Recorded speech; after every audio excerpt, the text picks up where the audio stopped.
Let us be honest with ourselves. A true reset must begin by learning from what worked and what was recklessly abandoned. And so the first thing to look at is, how do we lead a reset for the future, a path to recovery and resilience? Distinguished participants, despite these challenges, I remain optimistic.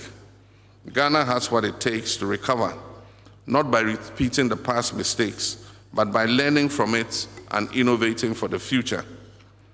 Let me outline 8 key pillars of the economic reset that we envisage. Number 1 is completing the IMF program with discipline.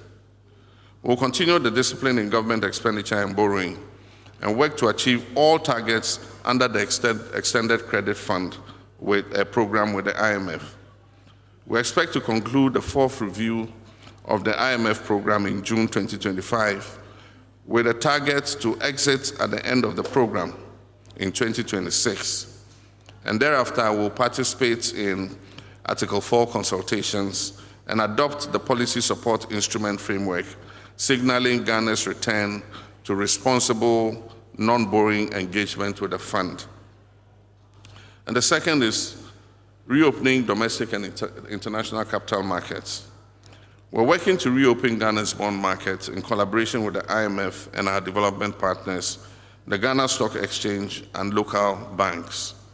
However, future borrowing will be linked to self-financing commercially viable projects, particularly by MDAs, MMDAs, and SOEs, ensuring value for money and sustainable repayment. The third is strengthening sovereign funds and local government financing.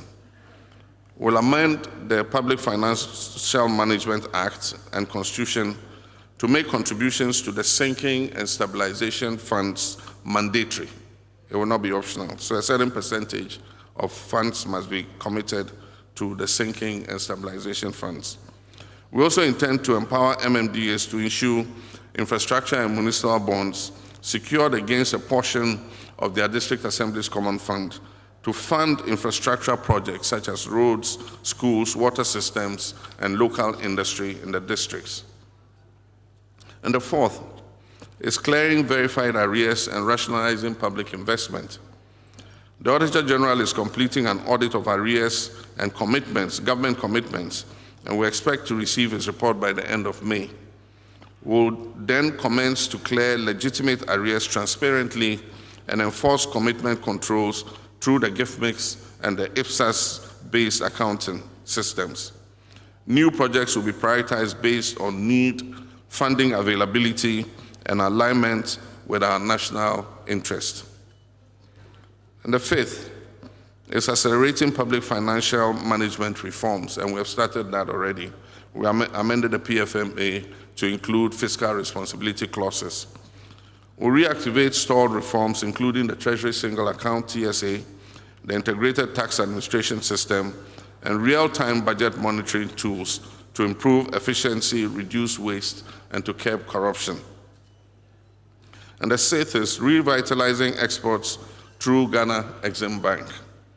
The Ghana Exim Bank will be repositioned to support non-traditional exports and agro-processing, light manufacturing, and SMEs, enhancing foreign exchange inflows and creating jobs in the real economy.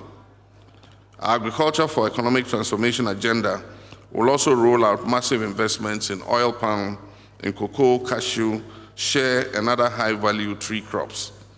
With 2 of our major export commodities, gold and cocoa, enjoying a good run in international markets, we will build our reserves and buffers to create the resilience to withstand any future global shocks. And then the 7th is building Ghana into a regional hub for trade and investment. We envision Ghana as West Africa's commercial, transport, and digital services hub. Our reset will prioritize port expansion, financial services, health, education, and industrial corridors, linking Ghanaian business to the African Continental Free Trade Area and beyond. And then 8 is resuming infrastructure development to stimulate growth. Infrastructure investment is not optional. We'll resume priority projects in the roads, energy, water, housing, and urban renewal sectors, not through reckless borrowing, but through innovative financing systems like the Big Push, PPPs, and other strategic partnerships.